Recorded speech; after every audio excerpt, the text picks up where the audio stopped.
திரு அரவிந்த், ராகுல் கனிமொழி சந்திப்பிற்கு பிறகு காங்கிரஸ் திமுக இடையேயான உரசலோ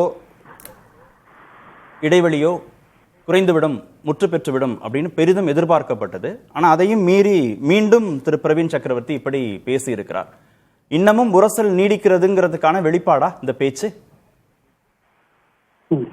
அதாவது நிச்சயமா அந்த சந்திப்புக்கு பிறகு இந்த மாதிரி பேசியிருக்காரு அப்படின்னாக்கா அது வந்து ரொம்ப ரொம்ப தெளிவான ஒரு அறிகுறி, தெளிவான ஒரு செய்தியை வந்து காங்கிரஸ் வந்து வெளியிட்டிருக்காங்க. இது வரைக்கும் வந்து காங்கிரஸ் சொன்னது எல்லாமே பட்டும் படாமலும் கொஞ்சம் இலைமறை காயா தான் பேசினாங்க.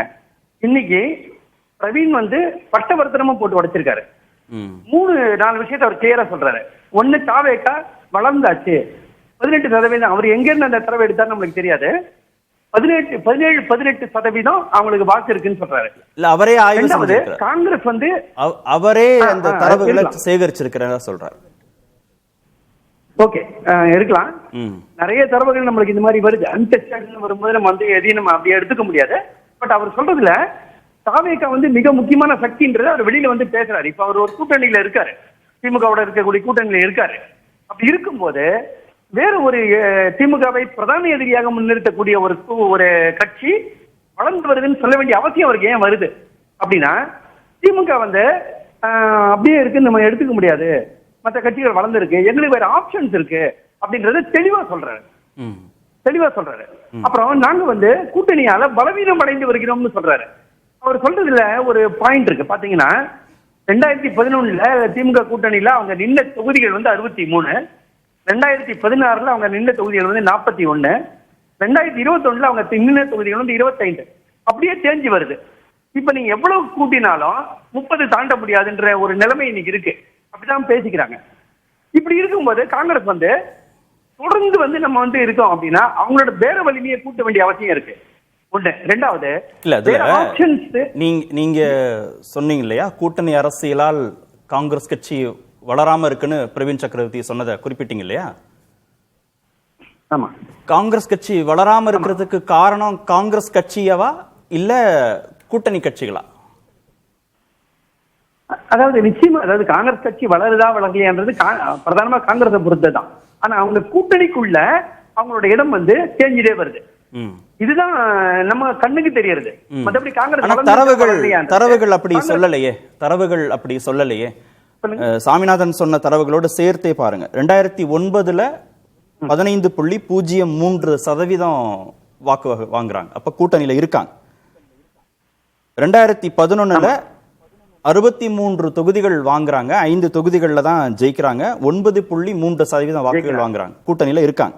2014 கூட்டணியில இல்ல, 4.4% வாக்குகள் தான் வாங்குறாங்க.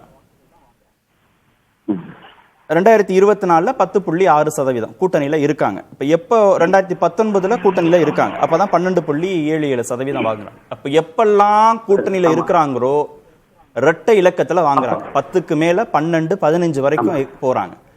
எப்பெல்லாம் கூட்டணியில இல்லையோ 4லிருந்து 5க்குள்ளாக அவர்கள் சுருங்குகிறார்கள். அப்படின்னா காங்கிரஸ் கட்சி தன்னளவுல முயற்சிகள் எடுத்து வளராம இருக்கு, அதற்கான முயற்சிகளை கட்டமைக்காம இருக்குங்கிறது இந்த தரவுகள் மூலமாக நம்ம புரிந்து கொள்ளக்கூடிய செய்தியா இருக்கு. எப்பெல்லாம் கூட்டணியில இருக்காங்களோ அவங்களுக்கு கூடுதல் வாக்கு சதவீதம் கிடைக்குது, கூடுதல் தொகுதிகளை வெற்றி பெறுகிறார்கள் அப்படிங்கறதான் தரவுகள் சொல்லக்கூடிய செய்தி. இதுல கூட்டணி கட்சிகளுக்கான பொறுப்பு நீங்க எங்காவது இருக்கா? அவங்களுக்கான அக்கௌண்டபிலிட்டின்னு பிரவீன் சொல்றதை எங்காவது பொருத்தி பார்க்க முடியுமா? நான் எங்க வரேன்னா, இப்ப காங்கிரஸ் வந்து தனிப்பட்ட முறையில வளர்ந்திருக்கா இல்லையான்றதை இன்னைக்கு நம்ம சொல்லணும்னா காங்கிரஸ் திரும்பவும் தனியா நின்னாதான் சொல்ல முடியும்.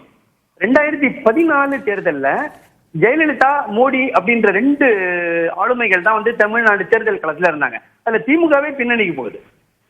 அப்ப வந்து திமுகவாலியை வந்து அந்த இடத்துல காம்பீட் பண்ண முடியல. ஜெயலலிதாவா மோடி அப்படின்றது முன்னணிக்கு வந்து ஜெயலலிதாவுடைய இது வந்து ஜெயிக்குது. அந்த தேர்தல்ல காங்கிரஸ் யாரும் கணக்கிலே எடுத்துக்கல. அதை வச்சு நம்ம இன்னைக்கு பார்க்க முடியுமான்னு தெரியல. ஆனா என்னோட பாயிண்ட் என்னன்னா, காங்கிரஸ் வளர்ந்துச்சுன்னு நான் சொல்ல வரல. ஆனா கூட்டணியில அதனோட இடம் வந்து குறைஞ்சிட்டே இருக்குன்றது ஒரு ஃபேக்ட். இல்ல வளர்ந்துருச்சுன்னு அவர் ஒரு சப்ஸ்டன்ஷியலா ஒரு பாயிண்ட் சொல்றாரு. நான் போல இல்ல 12% சொல்றாரு. நான் போல இல்ல 12% ஒரு சப்ஸ்டன்ஷியல் பாயிண்ட் ஃபிகர் சொல்றாரு. நீங்க திரு அண்ணாமலை என்டிஏன்னு ஒரு கூட்டணி அமைக்கிறாரு, 18% வாங்குறாரு. கட்சியாக நாங்க 11% வாங்குறோம் அப்படின்னு அவர் ஒரு புள்ளி விவரம் சொல்றார். அதுக்குள்ள மற்ற கட்சிகளின் வாக்கு சதவீதம் இருக்கு அப்படின்னு சில விமர்சனங்கள். ஆனா கூட்டணியா 18, கட்சியாக 11ன்றது நிரூபிக்கப்பட்ட வாக்கு சதவீதம். அப்படி ஒரு கூட்டணியை காங்கிரஸ் வந்து பாஜக மாதிரியே கட்டமைச்சு தனித்து போட்டியிட்டு இத்தனை வாக்கு சதவீதம் வாங்கிடுச்சு அப்படின்னு நமக்கு கண்ணு கட்டின தூரத்துல எங்கேயாவது அப்படி ஒரு புள்ளி விவரம் இருக்கா? சப்ஸ்டேன்ஷியலா எங்காவது இருக்கா நமக்கு?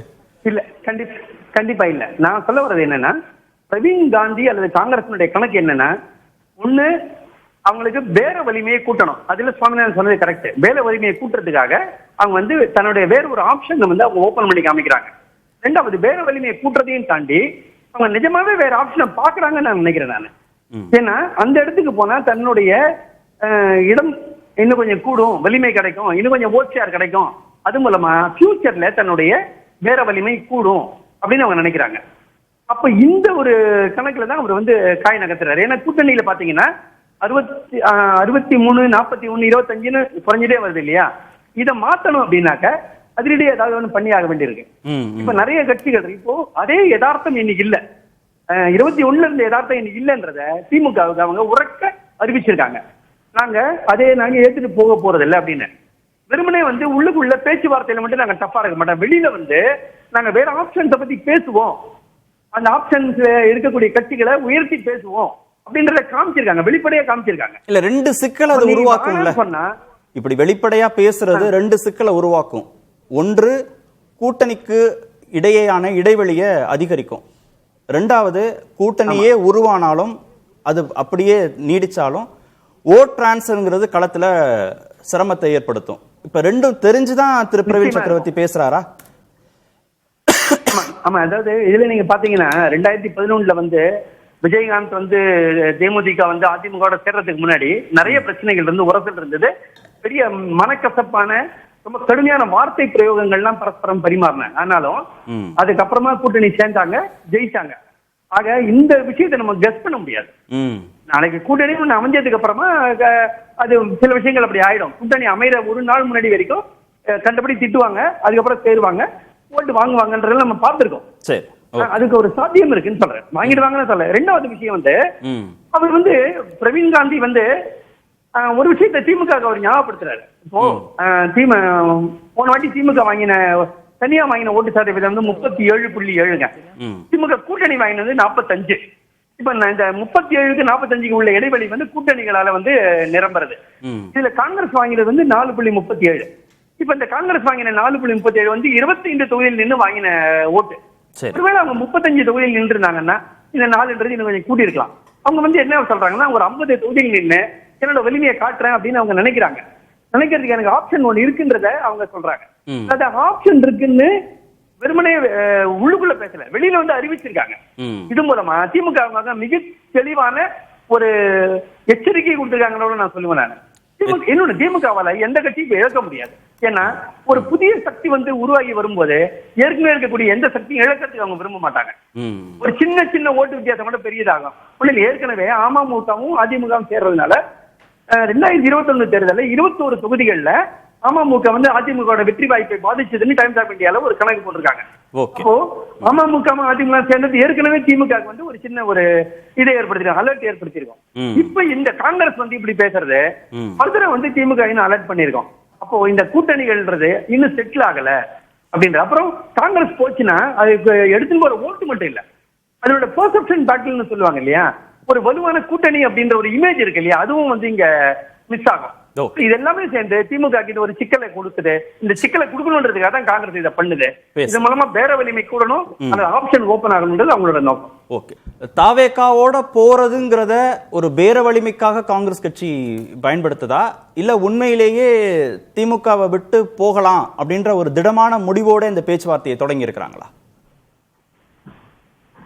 நான் நினைக்கிறேன் பிரதானமா அது பேர வலிமை தான் முக்கியமான காரணமா இருக்கும். அதே சமயத்துல பேர வலிமைன்றது வந்து நீங்க வந்து வெறும் காத்துல வந்து கம்பு சுத்த முடியாது. அவங்களுக்கு சாலிடா ஒண்ணு வேணும். அதுக்காக அவங்க டிவிகேவை கோட் பண்றாங்க, ரெஃபர் பண்றாங்க. இல்ல பேர வலிமை மூலமா அழுத்தங்கள் கொடுத்ததன் மூலமா அதிக தொகுதிகள் காங்கிரஸ் பெற்ற எல்லா தேர்தல்கள்லயும் அவங்களுக்கு பின்னடைவு தானே, கூட்டணிக்கும் பின்னடைவு தானே கிடைச்சிருக்கு. இல்ல அதே சமயத்துல அப்படி பின்னடைவு கிடைச்சுன்றதுக்கு எந்த கட்சியாவது அதை விட்டு கொடுப்பாங்களா? கொடுக்க மாட்டாங்க இல்லையா? அப்புறம் இன்னொரு விஷயம் நான் சொல்றேன். காங்கிரஸ்ல வந்து ஒரு முக்கியமான ஒரு லீடரோட பின்னடைவு கிடைச்சாலும் பரவாயில்ல, அதிக தொகுதிகள் வேணும்ன்றதுல உறுதியா இருப்பாங்களா? இல்ல, பின்னடைவுன்றது வந்து ஒரு பாசிபிலிட்டி. அதே சமயத்துல வந்து எந்த கட்சியுமே வந்து நான் பின்னடைவு இல்ல, நான் ஜெயிப்பேன்ற எண்ணத்தோட தானே அவங்க சீட் வாங்குறாங்க அல்லது கண்டெஸ்ட் பண்றாங்க. இதுல இன்னொரு விஷயம் இருக்கு. காங்கிரஸோட தாட் என்னன்றது நான் வந்து ஒரு லீடர் கிட்ட கேட்டேன். நீங்க நிஜமாவே வந்து நீங்க தனியா போகணும் அல்லது டிவிக்கோட போகணும் அல்லது கூட்டணி வேணும்னு கேக்குறீங்களா அல்லது பேரம் பேசுறதுக்காக கேக்குறீங்களான்னு நான் கேட்டேன். அவர் என்ன சொன்னாருன்னா, சார் நாங்க கூட்டணியில இருக்கோம், நல்ல அரசாங்கம் நல்லது பண்ணா அதனோட நல்ல பேர் எங்களுக்கு கிடைக்கிறது இல்ல. ஆனா அரசாங்கம் கெட்ட பேர் வாங்கினா அந்த கெட்ட பேர் எங்களுக்கு வருது, எங்களையும் கேள்வி கேட்கிறாங்க. ஆனா ஒரு எதிர்கட்சியாக நாங்க ஒரு கூட்டணி கட்சியா இருந்து எல்லாத்தையும் எங்களால இது பண்ண முடியல. நாங்க ஒரு எதிர்கட்சியா இருந்தா எதிர்த்து சில விஷயங்களை பண்ண முடியும். கூட்டணியில ஆட்சியில பங்கு இருந்தா சில விஷயங்களை நாங்க ஓன் பண்ண முடியும். நாங்க ஓன் பண்ணவும் முடியல, அப்போஸ் பண்ண முடியலன்னு ஒரு மாதிரி திருசங்க சொர்க்கத்துல நிக்கிற மாதிரி நிக்கிறோம். இந்த நிலைமையை மாத்தணும்னு நாங்க நிஜமா நினைக்கிறோம் அப்படின்னு அவர் சொன்னாரு. இந்த தாட்டும் காங்கிரஸ்ல ஓடிட்டு இருக்கு. அதனுடைய விளைவு என்ன இருக்குன்றது வேற விஷயம். என்ன ஓடுது அப்படின்றத நம்ம புரிஞ்சுக்கணும்னு சொல்லலாம்.